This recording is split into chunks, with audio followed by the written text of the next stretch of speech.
So, welcome everybody. We have this wonderful interview with Jonathan Horwitz. Jonathan Horwitz is the founder of the Scandinavian Center for Shamanic Studies, and we're really excited to listen to his stories. So, Jonathan, thank you for taking the time to do this interview. We have invited you to come to Belgium to teach with your partner Zara.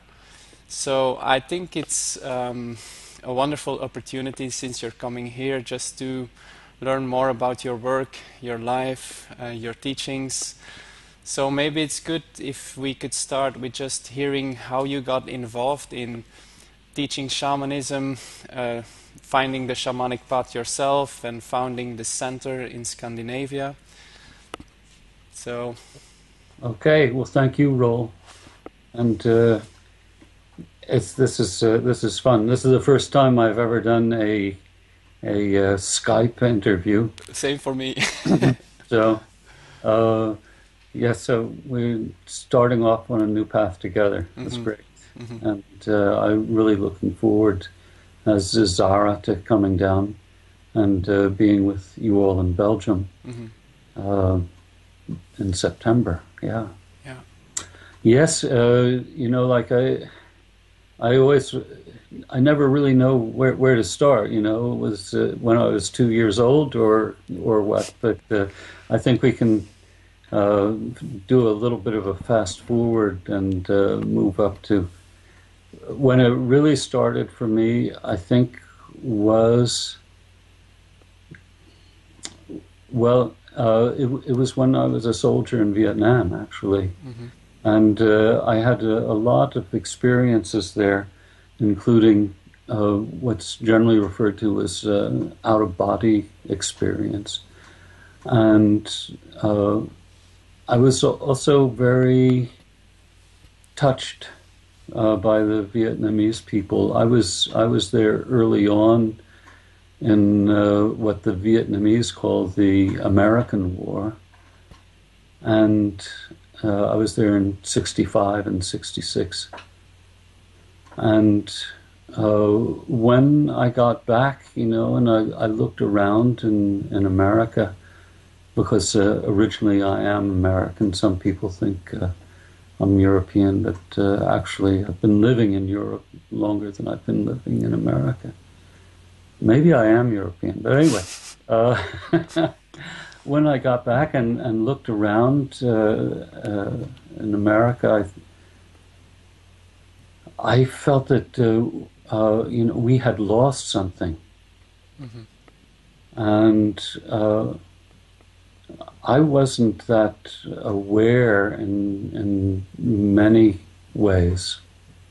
I wasn't totally unconscious, but because I really felt that the war was a huge mistake from so many different points of view, and I got active in an organization called Vietnam Veterans Against the War, and I also went to university, and I studied anthropology because I was really interested in finding out what it is that we'd lost. And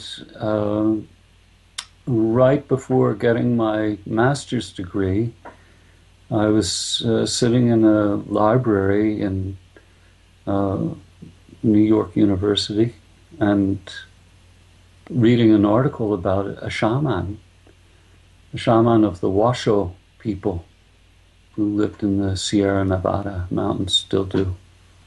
And I said, this is it. This is what I've been looking for 6 years. This is what we've lost. We've lost this ability to contact and work together with the spirit world. And so that set me off on a path. And for about 10 years, I stumbled along this path because back then there weren't any weekend courses that you could go to in shamanism. And so I did a lot of reading from the old ethnographies. And by this time I had moved to Denmark. It was originally my meaning that I should continue my studies in anthropology.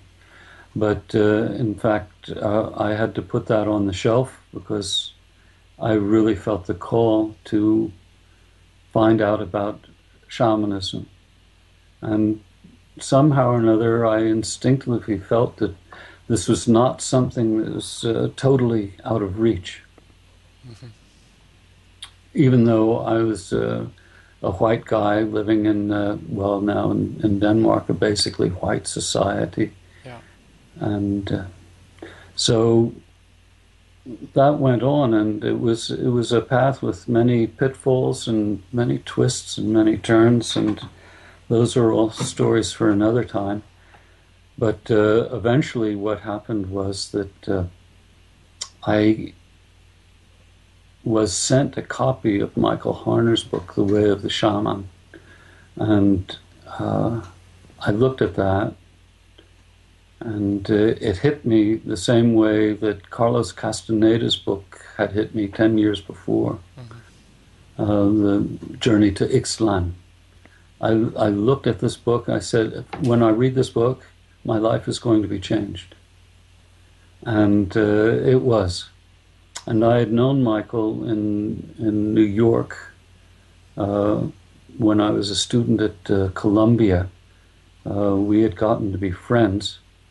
And I never took any courses with him because I didn't want to be in a position where I'd have to break our friend relationship and move into the student-teacher relationship.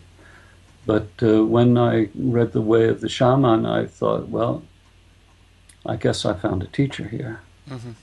And so I got back in touch with him again, and he came to Sweden the next year, and I went on a workshop with him, and that changed my life for sure. Mm-hmm. And then a short time after that, he asked me if I would teach together with him.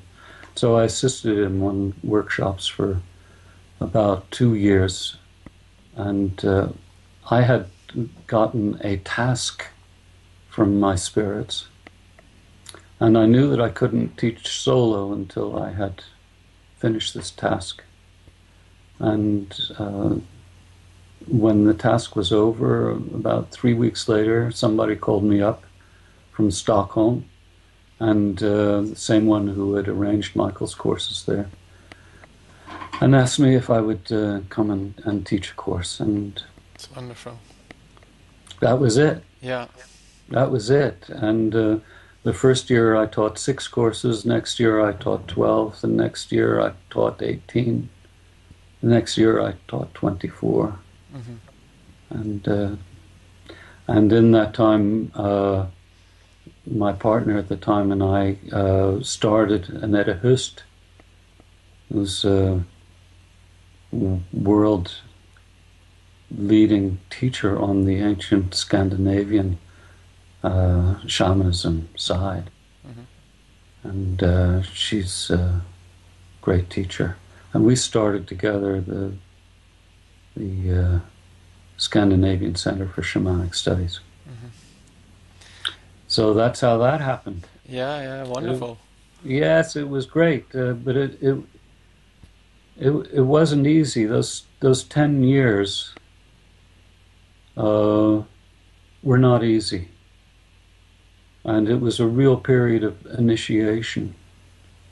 And when I made my first drum journey and met my spirit helper, I recognized him immediately. Mm-hmm. From when I was a child. And those 10 years that I had been stumbling fell into place. Yeah. Everything made sense after that. Yeah. And so when you started teaching, that was mainly focused on Europe, or? Yes. I taught in Sweden, and then I taught in Finland, and then I taught in England and in Denmark. Yeah. And I've been mainly teaching in Europe. Yeah. I think this is the first time I've been teaching in Belgium, but I'm not absolutely sure. I think it all gets mixed up. I was trying to figure out how many courses I've taught, and I don't know, several hundred, maybe 500 courses, you know. Yeah. And something like that. Yeah. And yeah, I have a lot of great memories, but it's a lot, and I'm slowing down now because I'm getting old. Yeah. I want to write a book about shamanism. I've started; it's going well.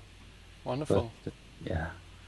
Yeah, I have been studying like about 20 years now, shamanism, and I've met quite some students of yours. Oh, Yeah, so it happened often that when I was in a training somewhere that I found someone who was really good in journeying, and when I talked with them, they said, "Well, Jonathan." So you were always on my mind. Like I have to meet Jonathan at one point. So that's really wonderful.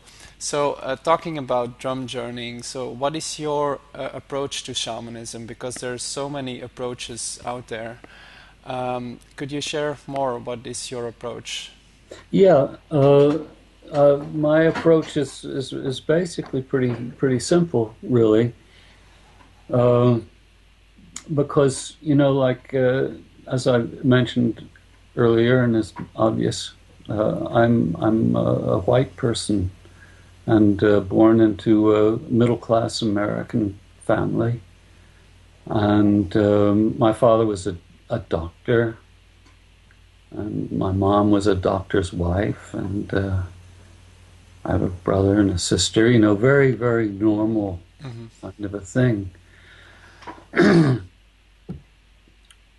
And what I always instinctually felt after I started stumbling on the path was that this is the sixth sense that everybody's talking about. This ability to tune into, to move into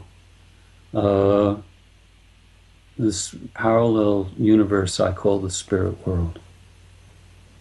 And I feel that this is a natural ability that we all have, that we're all born with. And I think children are there most of the time, small children especially. And it's something that we're trained out of, shall we say. And so my approach is to help people to reconnect with this.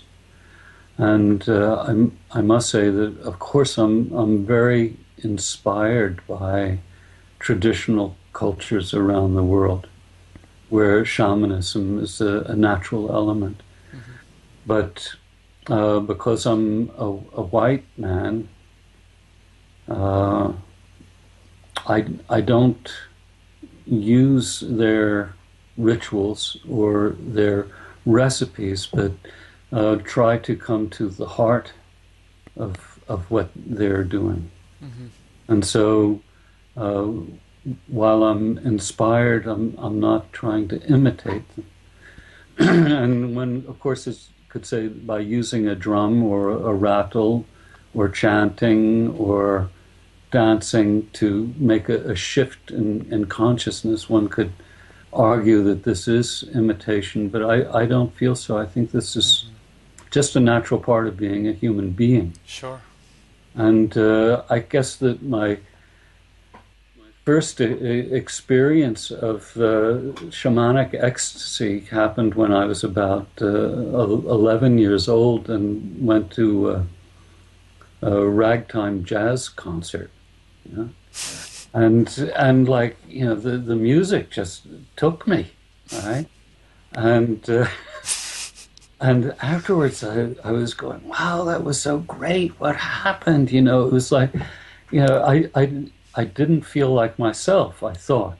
But what it was uh, I was feeling like so much more than myself. Yeah.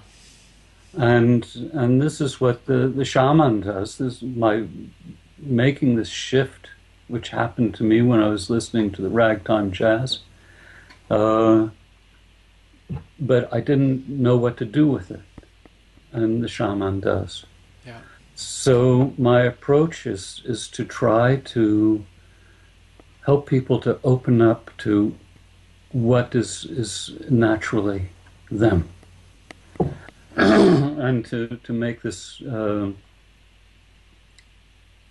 connection, this step into the spirit world, and then to learn how to work together with the spirits they meet. Yeah. And to also find ways to use this ability, the shamanic ability, to empower themselves, right? Absolutely. Absolutely. Because, I mean, the empowerment is, that just comes, you know, wham, automatically. That's a part of it. And it can really feel overpowering. But the first step is this, as you say, to use it for themselves. But what happened with me was I went in looking for a way to help myself. Yeah. It was very egocentric, but it was because I didn't feel at home on Earth. I felt like an outsider, and I felt like a leaf being blown around in a hurricane. Mm-hmm. And that's not a comfortable feeling. I think a lot of people can identify with that. Yeah. And so I was in it because I wanted to feel present. I wanted to feel here. I wanted to feel not weak. I didn't want to feel powerful, but I wanted to feel not weak. Mm-hmm. And then what happened was that all of a sudden I did feel empowered, and I felt very present, and I felt very much here, and able to decide for myself what I wanted to do. Mm-hmm. And I felt also the help that was extended towards me to do this. Mm-hmm. And that was a great change. But what happened was that after a year, I felt that, like, I have all this power now. It wasn't even a year, it was half a year. I have all this power, and I've got to be able to do more with it than just take care of myself. Yeah. And so then I went deeper into my practice, and I worked together with Michael for, I guess, from early 80s until early 90s. And in that period, I got a very much deeper and deeper relationship. And of course, I was teaching, and some of the things I was teaching were healing methods. And so that was one way. And then I started my teacher in the spirit world told me one time, rather early on, he says, the greater the gift, the greater the responsibility. Mm-hmm. And I started looking around at my native culture, which is 20th century, now 21st century Western culture.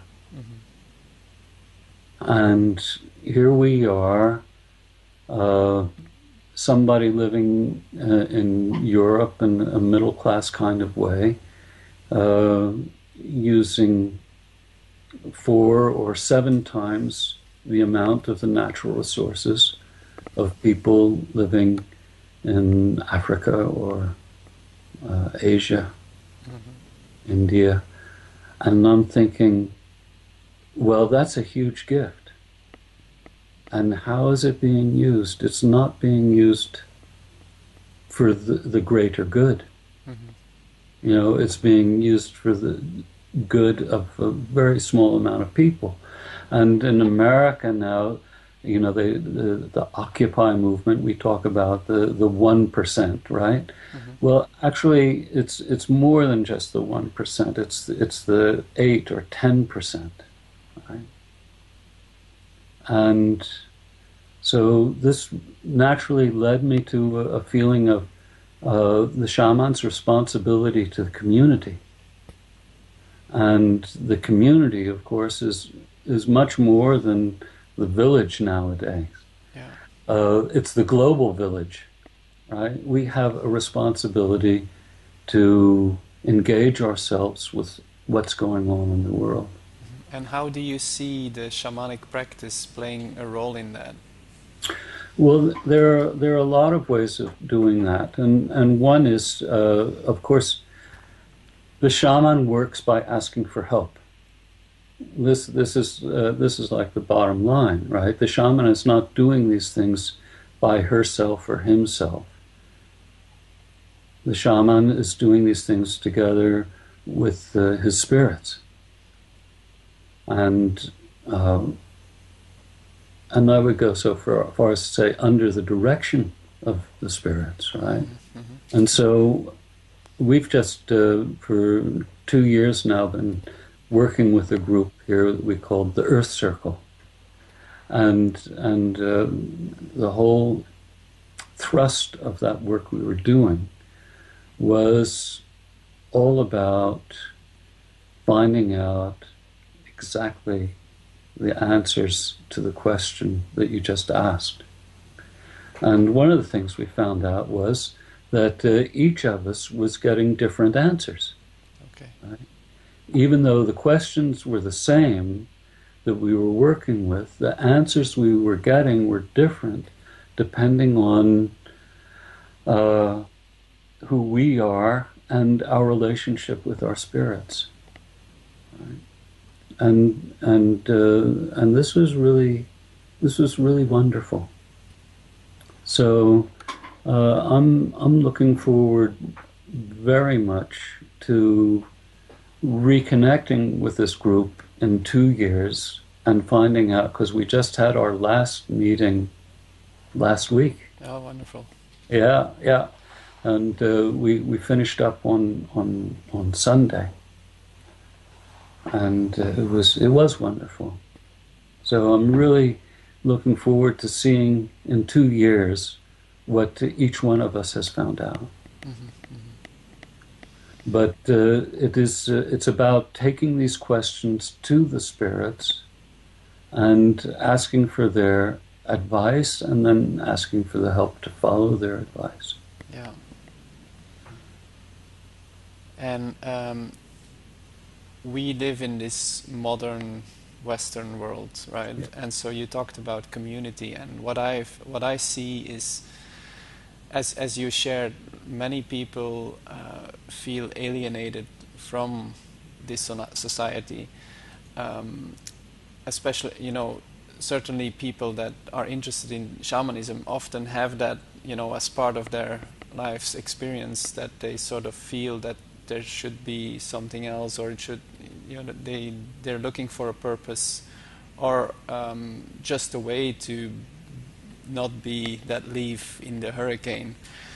But what I also notice is that the community aspect is something that is like loneliness as a spiritual being, for many people is like a serious wound, I would say. So how do you see shamanism helping people in the modern world to, to live their lives, but also to, transform their lives for themselves and for the surroundings, the family, the community. Yeah. What is your vision about it, or your experience? Because you have seen so many people taking on the shamanic practice, so you probably have seen patterns or how things move in people's lives.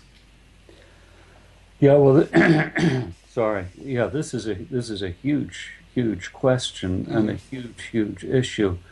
And what happened with me was that as soon as I started having one-to-one relationship with my spirit helpers, I stopped feeling alone, right?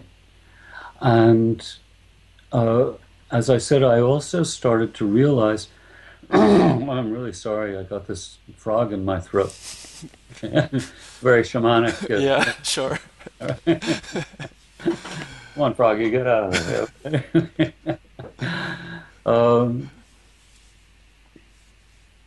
It's the feeling of alienation. And what does alienation mean? It means feeling alone. Mm-hmm. And so once I felt that I had my spirit helpers, and I also had a lot of friends, but they were all alternative people, and I lived in a very alternative community. Mm-hmm. And at the same time, very anarchistic community. So there was no real cohesive element there. It was just all this bunch of people spread around all over the place and doing their own thing. Yeah. Right? And I think a lot of people get this feeling of, the lone wolf, right? Well, in fact, there are not that many lone wolves, and as soon as the wolf finds its pack, it knows where it is, and it knows its position in the pack, and I don't think that wolves have this ego problem that we have about wanting to be the best in the pack or the leader of the pack or whatever. It's about being in the pack and realizing our position and realizing our job, In 1993, I left the Foundation for Shamanic Studies and was working together with my partner at the time, and we are still working together. And it was stepping out of Pink Floyd put it this way: a walk-on part in the war to a lead role in the cage, right? And except I was stepping into a walk-on part in the war, right? And my part has been bigger and bigger and bigger as time goes by, but still, I'm not a world-famous teacher in shamanism. I'm basically just Jonathan, and that's great for me. And what I'm more happy about is that Jonathan doesn't feel alone in the world anymore. And one of the things that happened after I started practicing shamanism was I started realizing that there are a lot of us out here who don't feel attracted to the dominant culture in the Western world, which is based on an outdated economic system, which is no longer working, which is in fact destroying the planet, right? And so I know that there are a lot of other people out there who feel that way, And so part of my job is to come into contact with them. Now, a lot of those people do not really feel at home in the world because they don't feel like they're a part of the world. And so one of my main hopes in life is that the people who come to work with me find out, in fact, that they are at home here on the planet, right? And that the possibilities, the opportunities for them are huge. One of the things, another thing I should say, because I've noticed quite a few things in the last 30 years, is that people have a hard time receiving. A lot of people have a very difficult time receiving. I can do healing for someone, and my spirits are just pouring it on to them, and if they can receive it, they get healed, you know. But a lot of time you have to prepare people to receive, you know. And so this is also a part of my way of going about teaching, is also preparing people and opening them up to the idea, which for a lot of people is a very novel idea, that they are worthy of receiving. Right. And giving and receiving is a cycle. And it's coming back to what my teacher told me. The greater the gift, the greater the responsibility. Right? And the more you receive, the more you can give. And the more you give, the more you can receive. And it just keeps going around like that. And I think most people know this inside. But it helps to have somebody tell them that. Yeah. And then when you couple that with the experience of meeting their spirit teachers and helpers, all of a sudden they start saying yes instead of saying no. Saying yes to life. Yeah. And then they find other people. And so in the first 10 years that I was teaching, I thought about community as being shamanic community, right? And then I went to thinking about community as being the human community, right? And then it expanded out to being the animal community, right? Including birds and fish and amoeba and, everybody, right? Yeah. And then, it goes out beyond that to the trees and the rocks and everybody, the moon, the sky, the whole works. I mean, we have a huge and wonderful community here. It's called Earth. Yeah. But I wasn't ready to see that 30 years ago.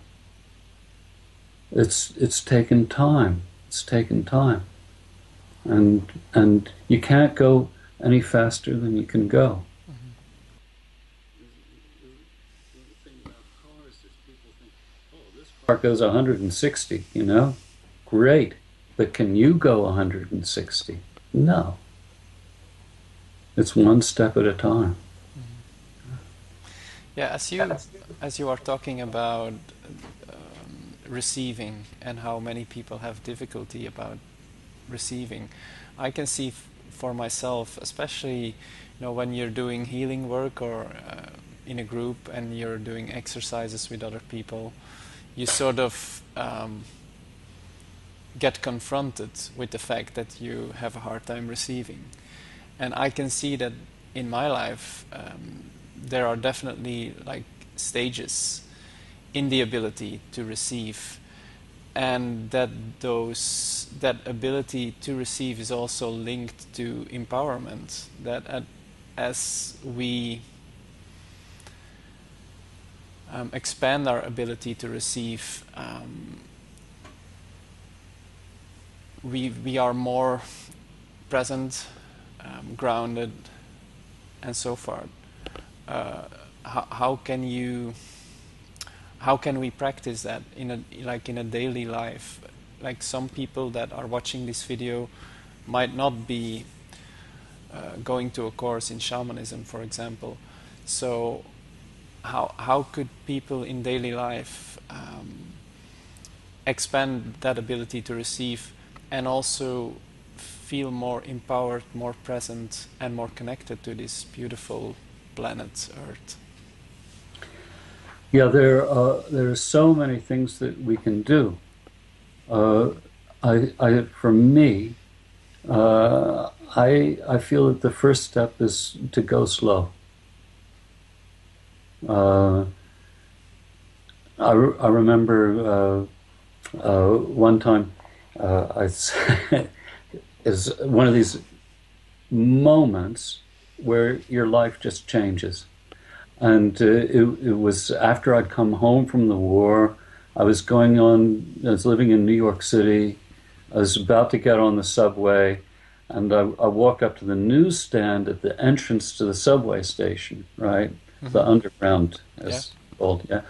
And I knew the guy at the newsstand. I'd been buying my newspaper off of him every day for 3 years or 2 years. And it was right at the peak of the anti-war movement, I guess around 1969. And there was a Time magazine, and one of the spiritual leaders of the peace movement was a friend of Thich Nhat Hanh, a Roman Catholic priest called Philip Berrigan. And the cover of Time magazine said, Philip Berrigan says, and then the quote came, the Buddha said, don't just do something, sit there. And,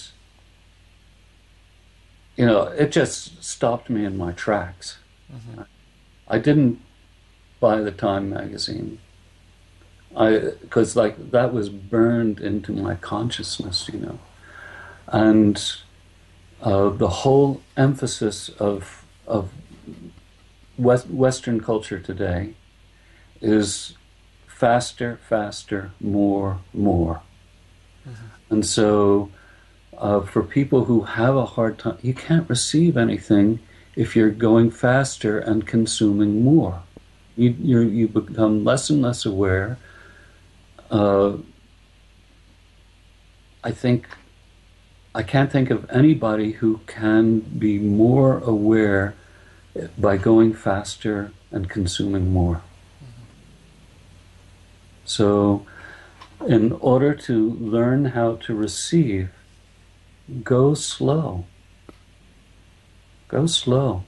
And when you first asked me this question, I remembered when I first came to Denmark. I was over for 3 months doing a research project, and it was March, and I went to the Royal Library, and it was a beautiful day in March. The temperature was just below freezing, but there was warmth in the sun. And the Royal Library in Denmark is a magnificent Victorian library building. And there was this guy dressed up like a professor, standing still with his briefcase in his hand, his overcoat on, his fedora hat, his eyes closed, feeling the warmth of the sun on his face. Right? What a teaching. Mm-hmm. Yeah. What a teaching. At first I thought it was a teaching about how Danes love the sun, which they do. Yeah. But as time has gone on, I realized that it was a teaching about enjoying life and receiving life. So just by simple acts of stopping and reaching out and touching a leaf on a tree and feeling softly the leaf, it's so different than walking by and grabbing a straw that's growing up out of the ground and then just sort of flicking it away, which you see a lot of people doing. Mm-hmm. And this is also so typical of our culture today, you know. Consume, discard. Right? Mm-hmm. So to learn to receive, go slow. Yeah, wonderful. And Thich Nhat Hanh has a wonderful saying. He says, each step you take, you are kissing the earth. So the question is, how do you want to kiss the earth? Is it unconscious, quick kiss? Mm-hmm. Or is it a slow, meaningful kiss? Mm-hmm. So, and this practice is a practice of presence on one side, but also a practice of intention, right? You have, because you asked the question, how do you want to kiss the earth? That's the intention part of it. Exactly. Yeah. Exactly. And this is something that's really central to shamanic practice as well, is intention. What is your intention of doing this work? Mm-hmm. Well, your intention cannot be any more than where you are as far as consciousness is concerned. Mm-hmm. And so if your consciousness is not well developed, it's nothing to berate yourself about. We are where we are, and that's exactly the right place to be. Mm-hmm. Right? But when you become conscious of where you are, then you're ready to take the next step. So it's just a matter of going slow and mm-hmm. having intention mm-hmm. about being where you are now. Mm-hmm. And you know, how do you see discipline? Like, what is the part of discipline in the whole shamanic practice? Because I know that you're very, you know, dedicated to that part too. So could you share something about it? Yeah, well, you know, like for me, I was really a world leader in the struggle against discipline for many years of my life, because I always thought about discipline as being something that being imposed upon me. Yeah. Right? And 2 years, I was drafted in the army, and by the time I got out of the army, I thought, well, I've had enough of discipline, you know. But then, in fact, what happened was that I decided I'm going to go to university now, which is a little bit late. I was, by that time, 25 years old. But that's what I did. Mm-hmm. And then, without really even thinking about it, I imposed a discipline on myself, which was that, okay, I'm going to get up in the morning, I'm going to go to the university, like if I had to go to an office, right? And I'm going to stay there all day long, and when I'm not in class, I'm going to be in the library. And that was a discipline. But it came from my heart, you see? That was the thing. It wasn't something that was imposed on me. Mm-hmm. It came from my heart. It came from... and what is the heart? The heart is this receiver. The heart is the great receiver. It's not the brain, you know? It's the heart. And so that's also the great sender. So we have to have discipline, but it shouldn't be something that's working on our guilty conscience. You know, it's something that is bringing joy, bringing us up, making us alive. But it's absolutely necessary. But you can't make it come. Again, it's a step on the path. But when working with the spirits, you there comes a point in your shamanic career that you have to make an agreement with the spirits about who you are and what is your relationship. And the spirits are here for us, and we're here for them. So again, it's into this cycle of giving and receiving, and that is the discipline. That is the discipline. Can you share more about what you mean? What is your relationship? Do you mean your relationship to the spirits, or to life, or how do you mean that? Well, you can't really have a relationship with somebody you don't know, right? And so it's the same with life and with the spirits. Now, the shaman, a lot of people are aware that they have a spirit helper, and some people, a lot of people in our culture might call that spirit helper God, for example, right? Or Jesus, or the Virgin Mary, you know, or Yahweh, or Allah, right? But for the shaman knows her or his spirit teachers firsthand. Yeah. And so you have this relationship. And I quickly found out that the spirits are here for me because I went to look for them and ask for their help. And they agreed to give me their help.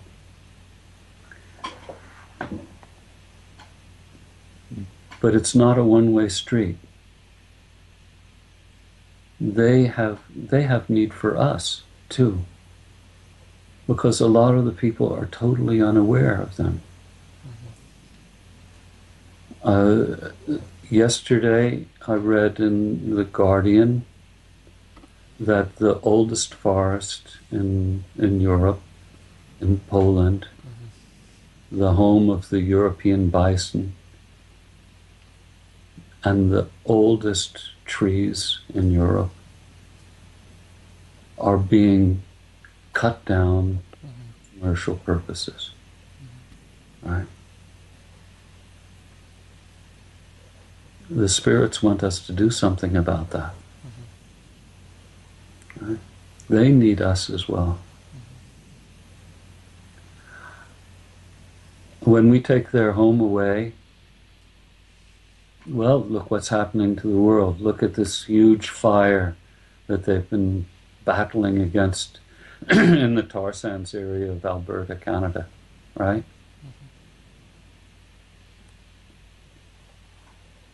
So the spirits need us and we need them. Again, giving and receiving, the cycle of giving and receiving.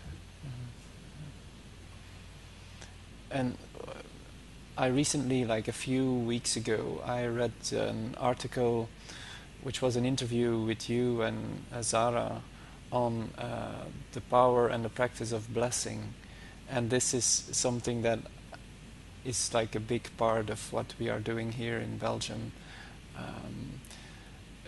I find that when people, everyone can bless. I see blessing as a practice to affirm life, to give more life to something, someone. And that's often what I will do in a basic course. It will be like the first exercise is they are blessing someone. Mm-hmm.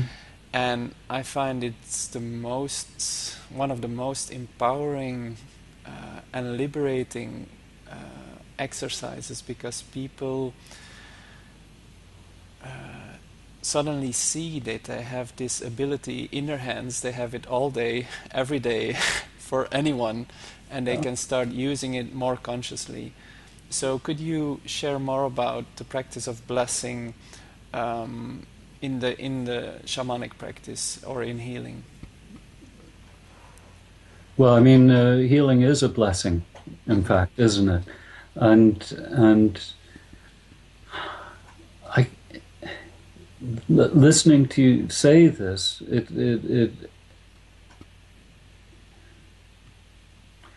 I had this thought, which I must admit to not consciously of having had before, but like if we could somehow live our lives so that it was a constant dance of giving and receiving blessing. I mean, what a world we would live in. Mm-hmm. What a world we would live in, And what's really, what astounded me when we started really working with blessing, teaching courses about blessing, and doing that interview you saw in Sacred Hoop magazine. Yeah. When we started talking about this with people, some people actually said, "But who gives you the right to do a blessing?" And I was just astounded, at that, I mean, because this is, of course, and all the time, it's built into the language, in English anyway, when we say goodbye, that's that old blessing, God be with you, mm-hmm. right? That's what goodbye means. Mm-hmm. Yeah. And there are blessings that come from the heart. And then, of course, the way shamans do blessings is to go to the spirits and ask the spirits to bless someone. Mm-hmm. And so a shamanic healing is, in fact, a type of blessing. Mm-hmm. But blessing is also an attitude, as you said, mm-hmm. And it's something that is so much with us, and so much of shamanic work has simply to do with life awareness, and it's nothing that really separates us. So I always get a little bit sad when I feel when somebody says to me, I feel separated from other people now that I know how to do shamanism, because it's not something that should separate you. Mm-hmm. It's something that has to bring you into contact. Mm-hmm. And part of it can be, and I hear it mainly from people who are just learning to practice shamanism, because they feel so special in a way. And what do I do with the specialness? It's, it scares them. Mm-hmm. But then it's because they've only gotten into the receiving part of it. So when we're teaching, we say to people, and remember at the end of the journey, ask your spirits, what can I do for you? Mm-hmm. What can I do for you? Mm-hmm. Because it is this circular thing. Mm-hmm. Yeah. That's wonderful.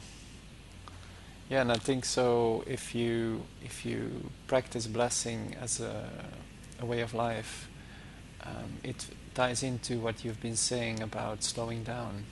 Right? It's this place you are in, and with this intent, this receiving place of the heart. Yeah. So that's wonderful. Yeah. Is there anything a question that you thought Roel should have asked that question to? Some last insights or stories you want to share? Just a couple of, well, I think we've really hit a lot of really, central things here in our talk together, Roel. And I thank you very much for that. I just really invite people to keep your heart eyes opened. Keep your heart eyes opened. So many important teachings in my life have come to me, like that cover of Time magazine, or this book by Ram Dass. It's simply called Be Here Now. Right? You don't really even have to look inside the book. The message is right there. Be here now. Right? Thich Nhat Hanh, present moment, wonderful moment. Right? And so many teachings. The professor standing with the sun on his face.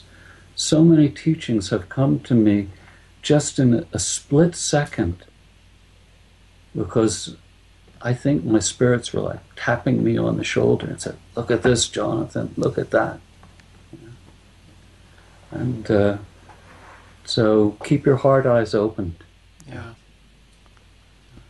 Yeah, I think that's like when I'm listening to your stories, that's a thought that I have, is that many people initially think that the shamanic practice is about, journeying to other worlds, and it's all about the journey there, but it's actually all about the journey here, and to bring more inspiration and power and healing and heart into our lives. So that's really what I think of when I listen to your stories, the embodiment of presence and intention of love and of unity. So thank you for that. Yeah, I just like to build on that just for a second, because so many people, as you say, they put the emphasis on the journey to the spirits. What the spirits are putting the emphasis on, I feel, is that we bring the knowledge and the teachings and the power back here. That's what the shaman does. There's such an emphasis on peak experience, right? It's this thing about driving 160 miles an hour, right? It's not the peak experience, it's what you do with the peak experience. What is the peak experience teaching you? What is the power of that experience giving you that you can come back and share with the world? And thank you so much for that. Yeah. Yeah, thank you too for this wonderful interview. It was really such a joy to talk with you. You will be coming to Belgium in September to teach Into the Journey with Zara. Would you like to share something about it for people that are interested in coming? Yeah, we discovered a long time ago that a lot of people, after the basic workshop, the shaman's journey, they don't really feel prepared to go on to a more advanced workshop. And so Into the Journey is much more about first off sharpening your journey skills, but essentially it's about deepening your relationship to your spirit helpers. Because this is what shamanism is. It's about developing a deep relationship with your spirit teachers and helpers. And if you don't have a deep relationship with your spirit teachers and helpers. You know, like, and shamanism is, you know, okay, peak experiences, but not a whole lot more. And sometimes people come to me, I say, well, do you have a teacher? Or, well, I've got 7 teachers. Oh, gosh, and how about animal spirit helpers? Oh, I've got a whole zoo full, they say, you know, and I say, okay, which one do you have the closest relationship with? I say, well, I don't really have a close relationship with any of them. So it's an entertainment then. But, you know, the idea is to really, we all have a lot of friends, you know, and we all have a few really good friends.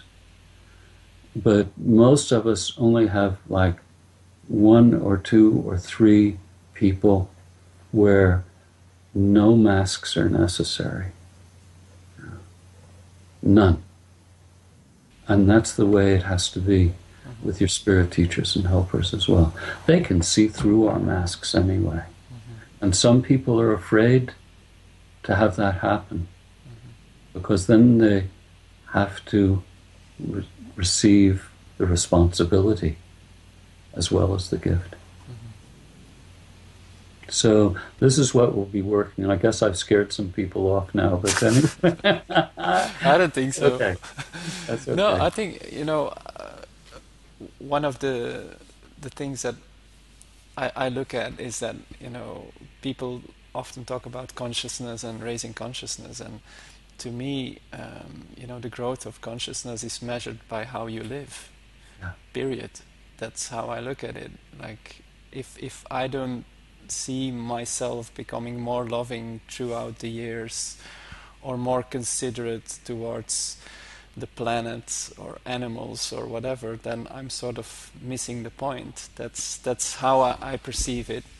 And so I like it what you shared about responsibility, that it's, and I think it's a very liberating experience when we let go of our fear and just accept this connection and this relationship that we have. Yeah. Well, thank you. Yeah. Thank you so much. It was a joy. Yeah, same here. I'm really very grateful for our talk and for sharing all these beautiful insights and stories and teachings. And so we will meet soon. And for all the people that are watching, thanks for watching. And we hope that you take some of these beautiful gems, slow down your life, and use the practices that are presented here to be a more loving presence, I guess, on the planet. You want to say some final words, Jonathan?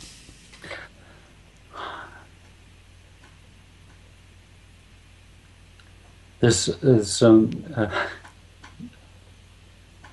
it's all about love, isn't it? It is. Thank you very much, Jonathan. Thank you. Thank you, Roel.